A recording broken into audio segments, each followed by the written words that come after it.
You're 15, standing in your grandfather's basement, holding a wire stripper he handed you like a sacrament. Replacing a dead outlet your dad would have paid an electrician $185 to swap. 2 decades later, a buyer walks your shop, opens your books, and writes a check for $612,400. Between those two moments sits a trade where master electricians out-earn their journeyman peers by 35%, and where the average tradesman will spend $40,000 or more on tools, meters, and certifications just to stay in the game. This is every level of being an electrician in America, and what it actually costs to climb. If you like breakdowns of how careers actually progress, like and subscribe so you don't miss the next one. Level 1, the basement. You're 15. The breaker is off. You checked it twice with a non-contact tester your uncle gave you last Christmas. The receptacle is old, brass screws blackened, the backstab holes loose. You pigtailed the neutrals because a YouTube guy named Dustin told you backstabs are how fires start.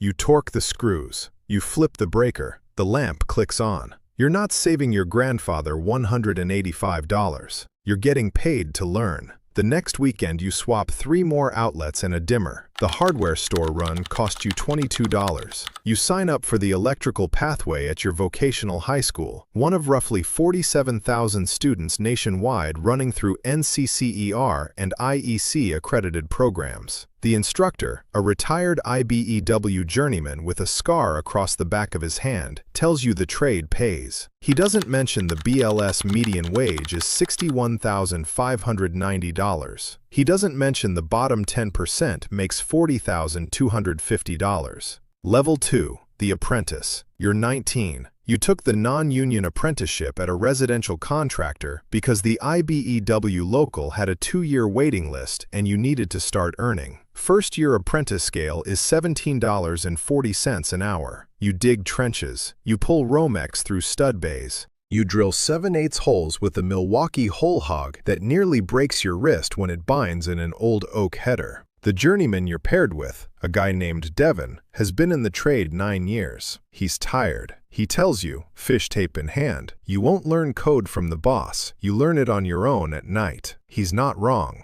You buy the NEC handbook for $135 and read it in the truck during lunch. You drop a panel cover on your foot and lose a toenail. Your back tweaks pulling 250 MCM through a sweep. The BLS reports the injury rate for electricians is 211 per 10,000 full-time workers, and you become one of the cases in your 2nd year. You start studying for your journeyman exam on your phone in the truck. Level 3, the journeyman. You're 23. You passed the state exam. 80 questions, 4 hours, $135 to sit. The contractor hands you a clipboard and the keys to a service van. Hourly scale is $34.75. Your first solo callback is a 100-amp panel changeout in a 1962 ranch with cloth wire and a Federal Pacific stab lock that should have been condemned a decade ago. You shut the meter, pull the old panel, set the new square DQO, land the conductors, torque every lug to spec because a guy named Mike Holt taught you that loose connections are the #1 cause of arc faults. You finish in 7 hours. The customer pays $2,850. You make $243 for the day. The math is the first thing that bothers you. You learn what callbacks are the day a GFCI you installed trips on a freezer and the homeowner loses $400 in groceries. You eat the labor. 58% of electricians have considered leaving the trade per the Independent Electrical Contractors Workforce Survey. You become one of them on a Tuesday in February when the heat goes out in the van. The Klein truck pulls up that same week. The tool rep has a Vito Pro Pack MB, a Fluke 87V, a Megger insulation tester, and an Ideal Sure Test analyzer. Total damage, $4,180.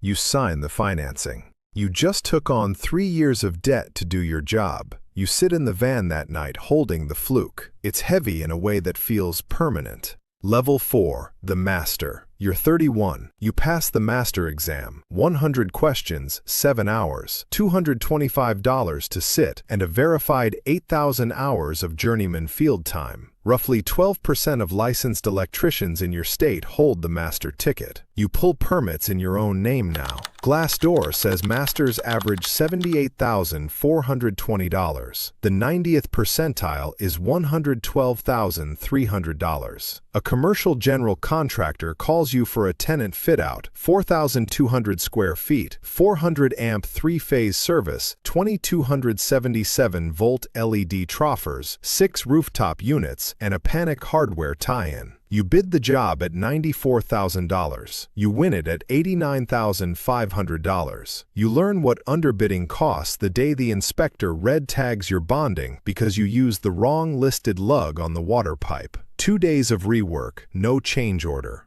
You learn that prevailing wage on the federal job across town pays $51 an hour plus $28 in fringe, while your private commercial work pays $42 flat. You start bidding government work. You take a low-voltage course at Mike Holt's seminar, $1,400 for 3 days. You add fire alarm certification, NICET Level 2, another $185 per test. You meet a contractor named Ray at a supply house counter who tells you the wire will not pay you what you're worth, ever. The contracts will. You drive home thinking about it. Level 5, the foreman and estimator. You're 38. You run crews on a hospital expansion, a $14 million electrical scope, 22 men under you, 2 apprentices, 3 journeyman leads, a project manager who calls you twice a day. Glassdoor says lead foreman averaged $91,250. The 90th percentile clears $134,000 on heavy industrial. You read prints the way you used to read schematics. You learn that a misread one-line diagram on the switchgear lineup costs $42,000 in reordered gear and a 6-week delay.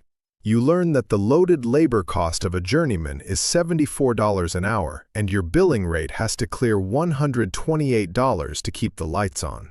You learn that the GC will withhold 10% retainage for 9 months after substantial completion, and your payroll doesn't wait. You take a night class in estimating software, AccuBid, $3,200 for the license. Your first solo bid wins a $2.3 million school district contract. The owner of the company calls you into his office and offers you a 15% equity stake to stay. You think about it for a week. You turn it down. Level 6, the contractor. You're 44. You bought out a retiring electrician shop for $1.1 million, $250,000 down, and SBA 7A for the rest. 5 trucks, 11 men, a service department, and a Generac dealership tied to it.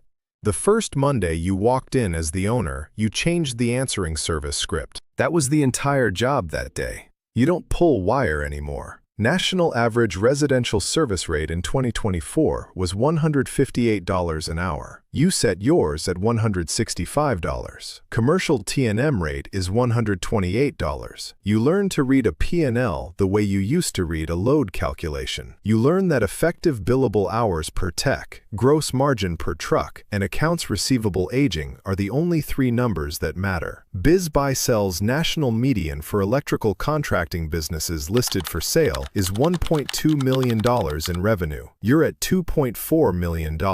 Seller's discretionary earnings, $312,000. A buyer down the road will pay 2.8 times that. The math is finally yours. You're 58. The buyer is 36, a master with a NICET 4 and a wife who runs his books. He's putting $250,000 down, the same number you put down 14 years ago. You shake his hand in the office where the coffee machine still doesn't work right. You walk the shop one last time. The veto bag you signed for at 23 is in the corner of the bench room, paid off 30 years ago, still standing. The Fluke 87V still reads accurate to spec. The kid loading the service van is 19. He's a first-year apprentice. He's making $17.40 an hour. He's coiling extension cords. He doesn't look up when you walk past. He doesn't know you. He doesn't know that the guy who just sold the building started exactly where he is, in a basement with a dead outlet and a YouTube video. The check clears on a Thursday, $612,400, plus the 14 years of owner draw stacked behind it, plus the house, plus the truck, plus the shoulder surgery you got in 2018 because the BLS injury rate caught up with you eventually, plus the marriage that survived, plus plus the marriage of a guy you came up with that didn't. The trade replaces 84,000 electricians a year, mostly to retirement. The average electrician is 41 years old. The average tenure at one shop is 1 to 3 years. 58% of the men in your old trucks are thinking about leaving right now.